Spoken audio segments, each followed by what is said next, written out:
साथी नमस्कार। कई हिपर्स हमारी ऐसी होती है, जब वो छोटी होती है ना तभी से हमें लगता है कि यार उसकी बच्चेदानी में कुछ ना कुछ मिस्टेक है, यानी वो चिपचिपा सा पदार्थ गिरा रही है और फिर आगे जा कर के ये समस्या गंभीर हो सकती है।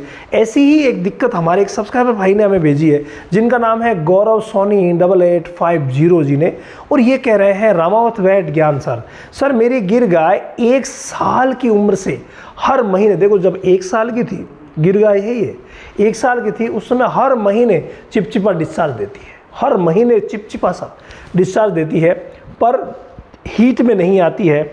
आज वो 24 महीने की है, स्थिति वैसी ही है, यानी कि जब वो 1 साल की थी उस समय चिपचिपा पदार्थ देना उसने शुरू किया था और आज भी स्थिति वैसी ही बनी हुई है। तो दोस्त ये कंडीशन वाकई बहुत ज़्यादा ख़राब है।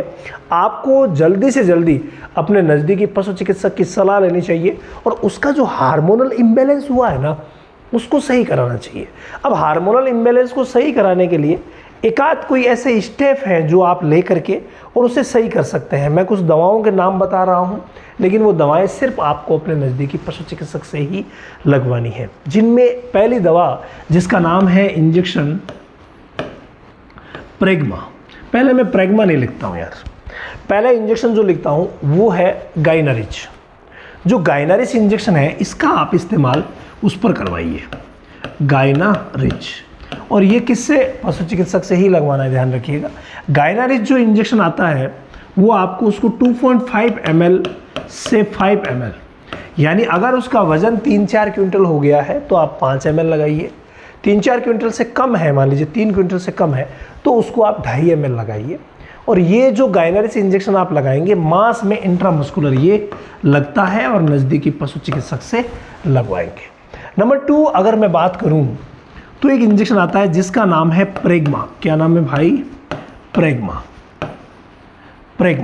और ये जो इंजेक्शन है, देखिए जहां कौन सी सिस्ट है और किस तरीके से सॉल्व होगी ये आपके पशु चिकित्सक तय करेंगे।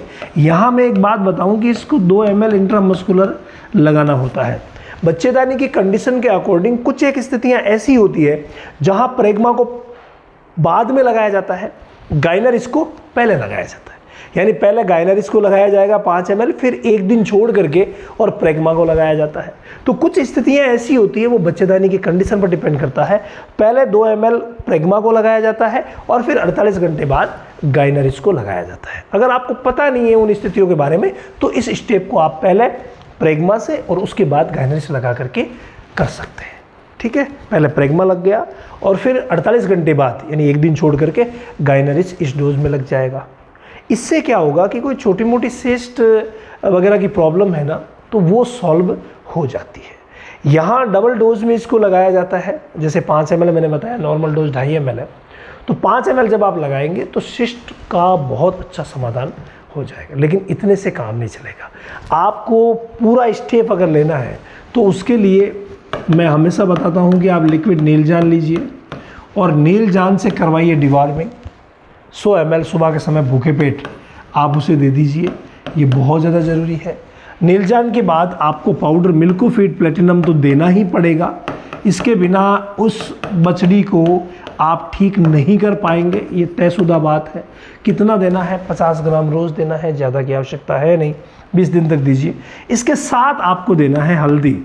भाई हल्दी बहुत ज़्यादा ज़रूरी है इस केस में। 50 ग्राम मिनरल मिक्सचर और 50 ग्राम हल्दी आप रोज़ उसको दीजिए। तो 20 दिन तक जब आप देंगे ना नीलजान दे करके उसके बाद, तो कम्प्लीटली ये प्रॉब्लम सॉल्व हो जाएगी। और जो मैंने इंजेक्शन बताए हैं वो आप नज़दीकी पशु चिकित्सक से लगा सकते हैं और अपनी बछड़ी जो इस तरीके से कर रही है ना उसको बिल्कुल ठीक कर सकते हैं। और हाँ, अगर आपने अभी तक ट्रेनिंग नहीं ली है ना तो रामावत एनिमल ऐप पर ये ट्रेनिंग मिल रही है, आप वहाँ जाइए। और डेयरी फार्मिंग की भी है, वेट क्लास भी है, आपको सब क्लासें मिल जाएगी।